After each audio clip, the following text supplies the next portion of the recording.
रहमान दोस्तों, मलिक सिराज अहमद आपकी खिदमत में हाज़िर। आज का हमारा प्रोग्राम डेरा गाज़ी खान में होने वाले ज़िमनी इंतखाब से मुतालिक है। डेरा गाज़ी खान के सूबाई हल्का PP288 में 17 जुलाई को ज़िमनी इलेक्शन होने जा रहा है। इलेक्शन कमीशन के मुताबिक इस बार इस हल्का में 144 पोलिंग स्टेशन और 512 पोलिंग बूथ बनाए गए हैं। फुल प्रूफ सिक्योरिटी और पुरअमन पोलिंग के लिए तमाम तर इंतजाम मुकम्मल कर लिए गए हैं।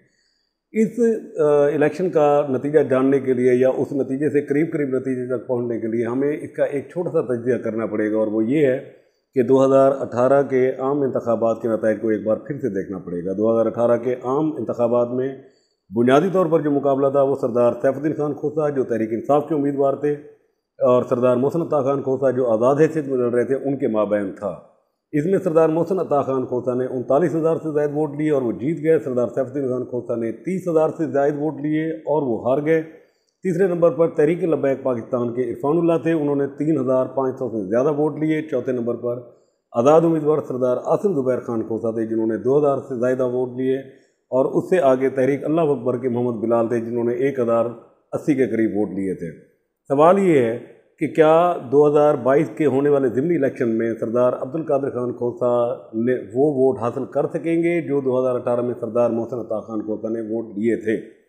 तो अब तक के जो सूरत हाल है उसके मुताबिक तो इसका जवाब है कि नहीं। उसकी एक दलील है, और वो ये है कि 2018 में इस हल्के से जमीयत उलमा इस्लाम और पाकिस्तान पीपल्स पार्टी के जो उम्मीदवार थे वो इस हल्के में मौजूद नहीं थे। 2018 के आम इंतखाबात में जमीयत उलमा इस्लाम के ने न सिर्फ सरदार मोहसिन अता खान खोसा की हिमायत का ऐलान किया था, बल्कि उन्होंने भरपूर तरीके से इसकी मुहिम भी चलाई थी।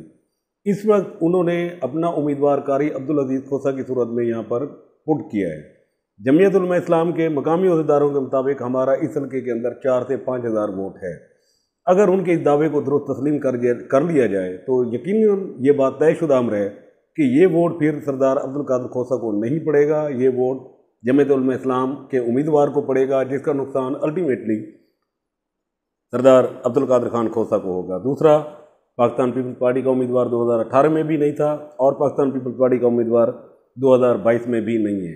उस वक्त डिस्ट्रिक्ट प्रेसिडेंट पार्टी के सरदार इरफानुल्लाह खान खोसा थे, और यकीनन बहादुरगढ़ पे सरदारों की अटैचमेंट और कुर्बत की वजह से पीपल्स पार्टी का उस वक्त जो मेजॉरिटी वोट था वो तहरीक इंसाफ की मुखालफत में सरदार मोहसिन अता खान खोसा को पड़ा था। लेकिन इस वक्त सूरत हाल मुख्तलिफ है, और वो ये है कि अगर पार्टी ने कोई फ़ैसला ना किया, किसी उम्मीदवार की हिमायत का ऐलान ना किया और पार्टी वर्कर को ओपन छोड़ दिया, तो यकीनन पीपल्स पार्टी का वोट तकसीम होगा, और उसका एक बड़ा हिस्सा इस दफ़ा सरदार दोस्त मोहम्मद खान खोसा की वजह से हो सकता है कि वो सरदार सैफुद्दीन खान खोसा को चला जाए और उसका कुछ हिस्सा सरदार अब्दुल कादिर खान खोसा को जाए। तो इसका भी जो वोट मेजॉरिटी वोट पिछली दफ़ा सरदार मोहसिन अता को पड़ा था, वो वोट इस दफ़ा अब्दुल कादिर खान खोसा को नहीं पड़ेगा, ये वोट कम होगा। तीसरा फैक्टर इसके अंदर तहरीक लब्बैक पाकिस्तान का है। तहरीक लब्बैक पाकिस्तान के जो उम्मीदवार हैं इरफानुल्लाह खोसा, उनके मुताबिक कि इस दफ़ा उन्होंने अपनी तमाम जो यूनियन काउंसिल की सतह तक की तंजीमें हैं वो न सिर्फ मुकम्मल की हुई हैं बल्कि राब्ते में हैं, वो तंजीमी इजलास कर रहे हैं, और आइंदा कुछ दिनों के अंदर वो अपनी बाकायदा इलेक्शन मुहिम का आगाज़ करने जा रहे हैं। उनको ये लगता है कि पिछली दफ़ा जो उन्होंने 3500 वोट लिए थे, इस दफ़ा वो इससे कहीं बढ़ कर लेंगे। एक सवाल के जवाब में उन्होंने कहा कि हमारा ज़्यादातर फोकस या जो हमारा वोट बैंक अब बढ़ा है वो बहादुरगढ़ के अतराफ़ में बढ़ा है, और उन एरियाज़ में जहाँ पर सरदार मोहसिन अता खान के दोस्त हैं। PTI के भी कुछ लोग हैं जिन्होंने उनकी हिमायत का ऐलान किया है। तो यकीनन इसमें जो बड़ा लॉस होगा वो सरदार अब्दुल कादिर खोसा होगा, और खोसा को होगा कि उनके सपोर्टर तहरीक लब्बैक को वोट करेंगे, और उसके साथ साथ कुछ नुकसान सरदार सैफ खान को भी होगा। सरदार अब्दुल कादिर खोसा के लिए जो अच्छी खबर है, पॉजिटिव चीज़ है, वो ये है कि लगारी सरदार इस दफ़ा सरदार अब्दुल कादिर खोसा की भरपूर हिमायत करेंगे। जो लगारी और खोसा साइड की जो यूनियन काउंसिलें गिनी जाती हैं, सबरा, नाचा, खाकी, समीना और स्पेयर की जितनी यूनियन काउंसिलें हैं जहाँ पर लगारी वर्सेस सैफुद्दीन होते हैं, तो वहाँ पर यकीनन लगारी जो वोट बैंक है वो अब्दुल कादिर खोसा को पड़ेगा। ये उसके लिए एक प्लस पॉइंट है। लेकिन इसी तरह का एक प्लस पॉइंट सरदार सैफुद्दीन खान खोसा के लिए भी है कि पाकिस्तान तहरीक इंसाफ ने PP288 की जो इलेक्शन कैंपेन का इंचार्ज बनाया है वो MPA सरदार जावेद अख्तर खान लुंड को बनाया है। सब जानते हैं कि इस हल्के में सरदार जावेद अख्तर खान लुंड का एक काफ़ी असर रसूख और उनके दोस्तों का एक बड़ा ग्रुप मौजूद है।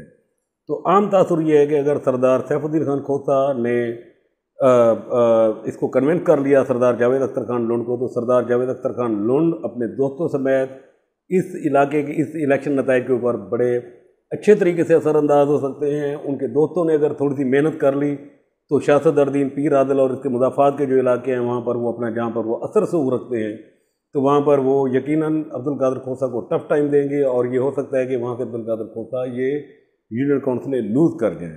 لیکن اس ساری صورتحال کے باوجود ابھی تک الیکشن مہم اس نتیجے پہ نہیں پہنچی جہاں پر ہم کچھ چیزوں کو بلیک اینڈ وائٹ کر سکیں، کسی کے متعلق ہم حتمی رائے قائم کر سکیں کہ کون سا امیدوار جیت رہا ہے اور کون سا امیدوار ہار رہا ہے۔ یہ تو ایسا ایسا الیکشن کے ٹیمپو کے اوپر ہے، یہ الیکشن مہم کے اوپر ہے۔ ایک چیز کا ضرور کہیں نہ کہیں سیٹ بیک سردار عبدالقادر خان کھوسہ محسوس کریں گے، اور وہ یہ ہے کہ جس طریقے سے بجلی، تیل، گیس اور اشیاء خرد و نوش کی قیمتوں میں اضافہ ہو رہا ہے تو یقیناً عام آدمی اس سے پریشان ہے، عام آدمی اس سے نالاں ہے، اور وہ اس پہ اپنی ناراضگی کا اظہار کر سکتا ہے۔ تو یہ ایک ان ایون چیز ہو سکتی ہے جس کو ہم ایسٹیمیٹ نہیں کر سکتے۔ یہ لوگوں کے اپنے جذبات ہیں کہ وہ موقع کے اوپر جا کر کیا فیصلہ کرتے ہیں۔ جولائی جب شروع ہوگا تو اس وقت چیزیں مزید بلیک اینڈ وائٹ فارمیٹ میں ہوں گی۔ جے یو آئی کے ذرائع کے مطابق ایک چیز یہ ہے کہ عطا تارڑ پنجاب کی جو جے یو آئی کی جو لیڈرشپ ہے ان کے ساتھ رابطے میں ہے، اور ان کی کوشش ہے کہ اپنے امیدوار کی جیت کو یقینی بنانے کے لیے کہ جے یو آئی یہاں سے اپنا امیدوار وڈرا کر لے۔ اگر جے یو آئی اپنا امیدوار وڈرا کرتی ہے تو یقیناً اس کا فائدہ عبدالقادر خان کھوسہ کو ہوگا، لیکن اگر وہ وڈرا نہیں کرتی تو یہ طے شدہ امر ہے کہ اس کا جتنا بھی ووٹ پڑے گا وہ سارا کا سارا وہ ووٹ ہے جو پچھلی بار سردار محسن عطا کو پڑا تھا، اور وہ ووٹ اس دفعہ جے یو آئی اپنا ووٹ لے جائے گی۔ جولائی میں انشاءاللہ جیسے ہی مزید چیزیں بہتر ہوتی ہیں ہم آپ کے ساتھ ساتھ رابطے میں رہیں گے، آپ کو الیکشن کیمپین کے حوالے سے اپڈیٹ کرتے رہیں گے۔ تو اب تک کے لیے جو ہمارے پاس معلومات تھیں، ایک چھوٹا سا تجزیہ تھا، وہ آپ کی خدمت میں پیش کیا۔ امید ہے آپ کی آراء، آپ کا جو کمنٹس ہوں گے وہ ہمیں مزید بہتر جو ہے نا تجزیہ کرنے میں سہولت دیں گے، آسانی دیں گے۔ آپ کے ساتھ مسلسل رابطے میں رہیں گے۔ تب تک کے لیے اجازت، اپنا خیال رکھیے گا۔ بہت شکریہ، اللہ حافظ۔